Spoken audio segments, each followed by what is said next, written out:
ఈ సంవత్సర కాలంలో ప్రభుత్వం యొక్క తీరు, ప్రభుత్వం యొక్క విధానం చూస్తే చాలా స్పష్టంగా అర్థమవుతా ఉంది. తుగ్లక్ ప్రభుత్వం తిరోగమన విధానాలతోని తెలంగాణ రాష్ట్రాన్ని సర్వనాశనం చేస్తున్నటువంటి అరాచక ప్రభుత్వం అని స్పష్టంగా రాష్ట్ర ప్రజలకు ఈ 400 రోజుల పరిపాలనలో అర్థమైపోయింది. ఆనాడు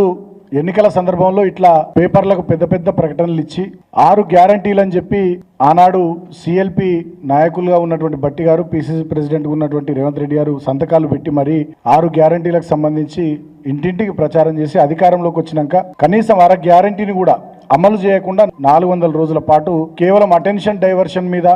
ప్రతిపక్షాల మీద బురద జల్లుడు మీద, గత ప్రభుత్వం యొక్క విధానాల మీద కమిషన్లు వేసి అడ్డగోలు దుష్ప్రచారాలతోని కాలాన్ని వెల్లదీసిరే తప్ప ఇప్పటి వరకు రైతులకు పూర్తి స్థాయి రుణమాఫీ చేయలే, రైతాంగానికి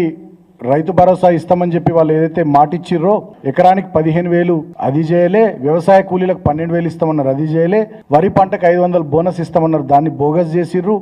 ఒక్క ఊర్లో కూడా ఈ సంవత్సర కాలంలో 5 లక్షలతో ఇందిరమ్మ ఇల్లు కట్టలే, ఉద్యమకారులకు ఎవరికి కూడా 250 చదరపు గజాల స్థలాన్ని ఇయ్యలే, మా ముసలవ్వలకు 4,000 రూపాయల పెన్షన్ వాళ్ళకి ఇయ్యలే, ప్రతి ఆడబిడ్డకు 18 సంవత్సరాలు దాటితే 2,500 ఇస్తామన్నారు అది ఇయ్యలే, స్కూటీ ఇయ్యలే, తర్వాత 500 రూపాయల గ్యాస్ సిలిండర్లు ఇయ్యలే, ప్రతి ఇంటికి 200 యూనిట్ల వరకు ఉచితంగా విద్యుత్ ఇస్తాం గృహజ్యోతి పథకం కింద అని చెప్పి అది ఇయ్యలే, చదువుకునే ప్రతి విద్యార్థికి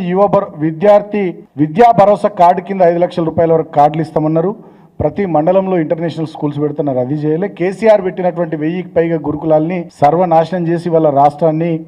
అధోగతి పాలు చేసేటటువంటి చర్యలకు ఈ రేవంత్ రెడ్డి ప్రభుత్వం ఈ 400 రోజుల పాలనలో అనేక రకాలైనటువంటి తుగ్లక్ చర్యలతోని వాళ్ళ రాష్ట్రాన్ని దివాలా తీసింది, రాష్ట్ర ప్రజల్ని గోసబెట్టింది, రాష్ట్రం యొక్క పరువు గంగలో కలిపింది. ముఖ్యంగా తుగ్లక్ పాలనని మేము ఎందుకు అంటున్నామంటే బీఆర్ఎస్ పార్టీగా ఈ రేవంత్ రెడ్డి పరిపాలన తుగ్లక్ పరిపాలన ఎందుకు అంటున్నామంటే తుగ్లక్ గల రాజధాని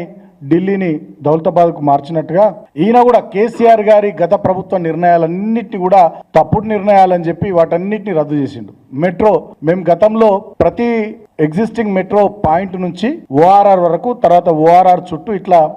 మెట్రోను పొడిగించాలని చెప్పి నిర్ణయం తీసుకున్నాం. ఈయన వచ్చిన తర్వాత ఆ నిర్ణయాలన్నింటినీ కేబినెట్ నిర్ణయాలు రద్దు చేసిండు ఫస్ట్. రెండవది మూసీ సుందరీకరణ పేరిట ఆనాడు కొంత ఎస్టీపీలు అవి కట్టి సీరియస్గా మేము ప్రయత్నం చేస్తే మూసీ రిజర్వనేషన్ పేరిట ఈయన 150,000 కోట్లు అదానితోని మెగా లాంటి సంస్థలతోని ఇంటర్నల్ అగ్రిమెంట్లు చేసుకొని లోపాయికారిగా మాట్లాడుకొని 150,000 కోట్ల ప్రాజెక్ట్ అని చెప్పి ఈ మూసీ సుందరీకరణ 15,000 కోట్లతో అయిపోయేదాన్ని 150,000 కోట్లకు పెంచి దాని విషయంలో కూడా ఇంకో తప్పు చేసిండు. అదేవిధంగా గతంలో ఫార్మాసిటీ ముచ్చర్ల దగ్గర వేలాది ఎకరాలు అప్పటి ప్రభుత్వం సేకరిస్తే గతంలో మా కేసీఆర్ గారు చైనాకు పోయి వచ్చి చైనాలో ఏ స్థాయిలోనైతే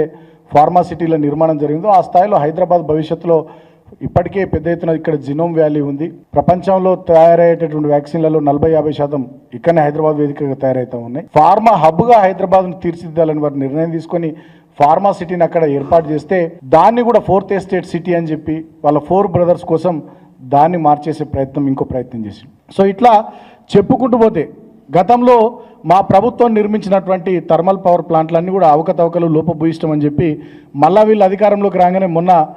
యాదాద్రి థర్మల్ పవర్ ప్లాంట్కి సంబంధించి 800 మెగావాట్లు కనెక్ట్ చేసినటువంటి తీరు అంటే గత ప్రభుత్వ ప్రతి నిర్ణయాన్ని విమర్శించి ఆనాడు మేము ప్రభుత్వంలో ఉన్నప్పుడు వీళ్ళు ప్రతిపక్షంలో ఉన్నప్పుడు దాని మీద దుష్ప్రచారాలు చేసి అబద్ధాలని ప్రచారం చేసి ఏదో అవినీతి జరిగిందని చెప్పి ఏదో అక్రమాలు జరిగినాయని చెప్పి తెలంగాణకి ఏదో నష్టం జరిగిందని చెప్పి